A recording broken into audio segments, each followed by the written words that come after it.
Properly cemented joints are essential for the effectiveness of any plastic pipe system. Before starting the installation, make sure you are prepared with all the right materials for the job. The proper primer, cement, and if necessary cleaner, the right size applicator, and enough manpower in your joining crew for the size of the job. Start by cutting the pipe as square as possible.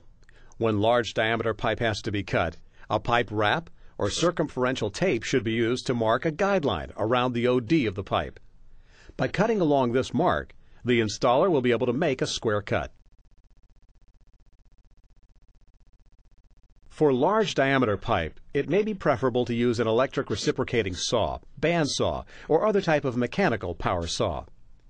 Safety is a major consideration when choosing a power saw. Only trained and skilled personnel should be permitted to operate large mechanical saws. Check the end of the pipe to make sure it has been cut squarely. Remove inside diameter burrs or raised beads with a deburring tool or knife. Remove the burrs or raised beads on the outside diameter of the pipe by using a file, external deburring tool, or power beveling machine that will produce a 3/32 inch 10 to 15 degree chamfer or bevel. The use of a side grinder or mechanical disc sander is not recommended. Too much bevel on the pipe end can produce a gap at the fitting bottom. Now, with a clean, dry rag, remove any dirt, grease, shavings, or moisture from inside and outside the pipe bell, or fitting socket. All surfaces to be joined must be free of foreign material. This includes any chemical, paint, coatings, or any other residue around the job site that may have drifted to the pipe during storage. IPS has a variety of cleaners available for removing these types of materials. A good dry fit occurs when the pipe enters the fitting at least 1/3 to 2/3 of the way into the socket without being forced. This dry fit should not be too tight or loose enough to jiggle. A net fit occurs when the pipe bottoms into the fitting socket with no interference, but without slop. Measure the fitting socket length and mark this distance on the pipe OD. To ensure the fitting has been fully inserted, add a couple of inches to this distance and make a second check mark on the pipe, as the primer and cement will remove the first mark. A mechanical pipe joining device should be used to ensure that the pipe is fully bottomed out in the fitting socket or pipe bell. In this demonstration, the IPS pipe puller tool is used to assemble the joint. The socket bar attachment, used for inline fittings, is placed equal distance over the center of the socket entrance. Two adjustable locks keep the bar centered on the fitting so that an equal, even force is applied. This keeps the fitting from cocking to one side and producing a large, undesirable gap.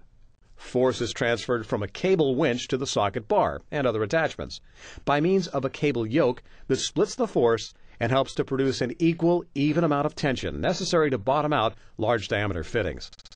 First, choose the proper applicator that will work best for your job. Either a swab or roller should be used for large diameter pipe. Paint or bristle type brushes are not recommended. The applicator's size should be approximately 1/2 the pipe diameter. The application of primer is an extremely important step in creating a first-class, long-lasting joint. Primer softens the joint area so the joint can fuse together. Without primer, fusion is often weak and a joint may fail. Before installation, check the penetration or softening ability of the primer on a scrap piece by scraping a few thousandths of an inch. Now apply primer, vigorously working it into the fitting socket, keeping the surface and applicator wet until the surface has been softened. Remove any puddles. In the same manner, vigorously apply the primer to the end of the pipe, equal to the depth of the fitting socket. Then apply a second application of primer to the fitting. Do not allow primer to run down the inside of the fitting or pipe. In the case of belled end pipe, do not allow the primer to run past the bell socket into the pipe. Placing a board under the fitting, giving it a forward tilt, may help keep the primer and cement from running into the fitting socket. With the proper size and type of applicator, while surfaces are still wet and without hesitation, apply the appropriate weld-on cement in a full, even layer onto the pipe, equal to the depth of the fitting socket. Then immediately apply a medium layer of cement to the fitting socket. Avoid puddling. Without delay, apply a second even layer of cement on the pipe. Most joint failures are caused by insufficient application of cement. Do not let the cement run down the inside of the fitting or pipe. In the case of belled end pipe, do not let the cement run past the bell socket into the pipe. Working quickly, assemble the pipe and fitting while the cement is still wet. If not completely wet, recoat parts before assembly. Hold the joint together for a minimum of 30 seconds or more depending on the temperature. This will eliminate movement or joint pushout. Then wipe off the excess cement, including the ring or bead around the socket entrance. This will help the joint to cure faster. Avoid disturbing the joint as it cures. If cement coatings have hardened, cut pipe, dispose of pipe and fitting and start over. Do not assemble partially cured surfaces. Now, let's review the 4 basic principles of solvent cementing. Joining surfaces must be softened and made semi-fluid. Sufficient cement must be applied.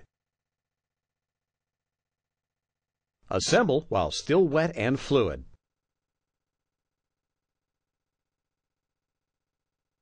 Joint strength develops as the cement dries. From the very beginning, IPS Weld On has been dedicated to serving you, our customers. We continually strive to offer the most advanced products available for joining plastic pipe.